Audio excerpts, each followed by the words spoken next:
Let's go into business idea. Tyler, it is your turn. I have to pick one of these two. I'm going to go with the TFL. I have no idea what it stands for, but that's what we're going with. So this was an idea I had so many years ago, and then I ended up doing a business project on it for DECA. And since then, I've seen a business do it, but there is some differences there. But basically what it stands for is the Fantasy League. I think so. Okay. Something like that. Makes sense. And basically what it is creating a fantasy league where people can join, because I was working with one guy and he said he joined a fantasy league for $1,000. I'm like, holy shit. Like, I can't believe, like, and the thing was, he joined like 3 random ones, and one of the random ones was $1,000. I'm like, if this guy's willing to do this for $1,000 completely random, why not just have a massive site where you can have everyone in there? And wait, what did I say? The fantasy lottery? The fantasy. You said the fantasy league. The fantasy lottery. Okay. The fantasy lottery. I think that's what it is. Okay. So it becomes a lottery. And I don't know if you know of Underdog, but it's very similar to what they do, where they have best ball drafts, and basically you pick your players, and you don't have to set your lineup or anything, so you're able to do as many as you want, and you can have hundreds of them. You don't have to worry about setting your lineup. So I think that's one good aspect to include with it. But basically what it is you host a bunch of different leagues on your website, and they're all completely random. And you can have either a subscription fee for a year, or I think the idea was to have a subscription fee for the year, and then you have the additional fee for the league. So say each league costs $20, $100, whatever you want it is. Yep. And then each buy-in, you take a portion of that, you put it to the lottery, and you take the other portion, and then that's going to be towards each league. So you're going to be in several different leagues, and there's going to be a couple different prizes. The first one is within your league. So you can be the best person in your league. You can win that league buyout. And the other big one is the lottery. So when you take the initial buy-in, you put that buy-in to the lottery, and basically it counts your points for. Whoever has the most points for wins that lottery. And maybe you can have it tiered a little bit. So like first prize gets the big lottery, second, third, and then maybe fourth, fifth, and then 6 through 10 or something get a prize as well. So it's basically calculating everyone in there, and then it's like this whole massive lottery, and that's, you're the best fantasy player in the world is what you can basically classify yourself as. So it's like leaderboards for fantasy.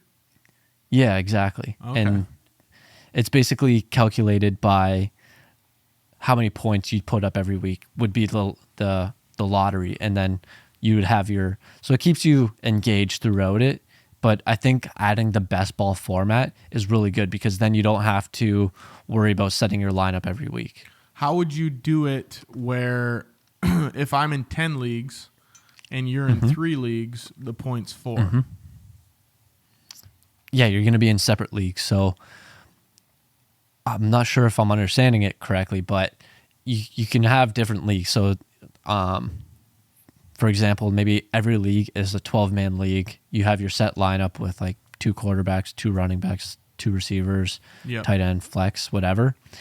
And in the best ball format, you don't have to set your lineup. It just takes whoever has the most points for. It just puts them in that spot. So you don't have to set your lineup every week, and then you're going to be in several different leagues. So you're not going to have 10 teams in one league. It's going to be one team in this league, and then one team in this league, one team in this league. So how many people are in one specific league? You can do 10-man, 12-man, whatever. I think you would have to choose it, and then it's the same thing across. So maybe you just do a 12-man league, and that's the same thing across every single league. Yeah, but what I'm saying is what if I want to play in 5 different leagues? Okay? I want to play in 2 $20 leagues, a $100 league, and then 2 $10 leagues. But what if Jimmy only wants to play in one $100 league?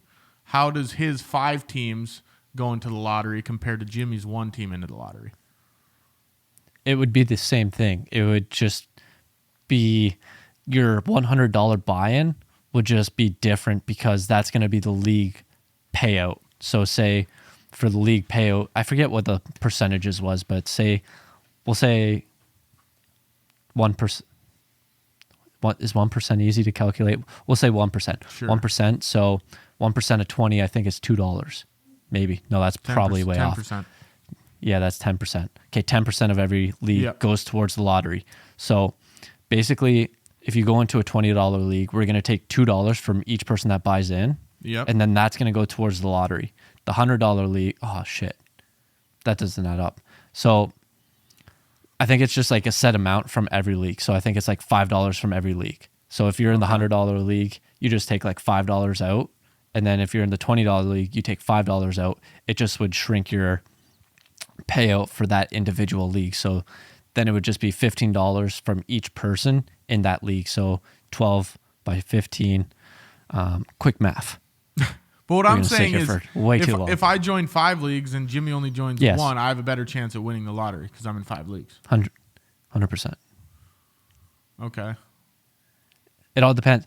This one guy that I watch, he joined like several hundred different best ball leagues for an underdog. But I don't think it'd be fair if I think there almost needs to be tiers. So let's say all the $100 leagues have their own lottery, the $20 leagues have their own lottery. Because if I do $1,000 league and then you do 50 $20 leagues, well, you have 50 different teams to beat my one team, and we're still pulling from the same pool. Yeah, we could do that. The only issue would be that the lottery is going to get split up a lot more. The thing is, if you wanted to, you could just do the same thing that they're doing where you're just in that $20 league. But yeah, because I feel like it makes more sense. Let's say there's 1,000 people in the $100 leagues. Let's say there's 12 $100 leagues, okay? And there's 1,000 people in it. All the money from the $100 leagues going to a $100 lottery. And then if you want to have 5 teams in the $100 league, have at it. It's going to cost you $500. But if I want to play 50 $1 leagues, okay, well then everyone in the $1 league column, that's our lottery. So then I have a chance. We can't do $1 leagues. Well, whatever it might be. Oh, yeah, I suppose the percentages. But let's say there's $10 leagues.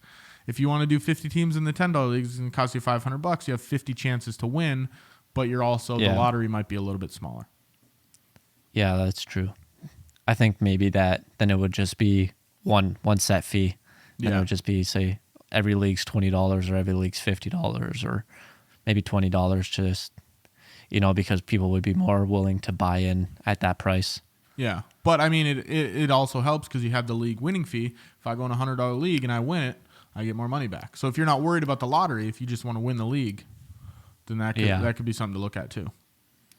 Yeah, there's some kinks in there, but this was an idea that I came up with. Man, I don't know how long ago that would have been. I feel like that would pretty close to. Before that, it would be about 10-ish years ago. Yeah, I've had this idea for a long time. It's been baked up there for a long time. And now Underdog stole it from you. Half stole it. Yeah, somewhat, yeah.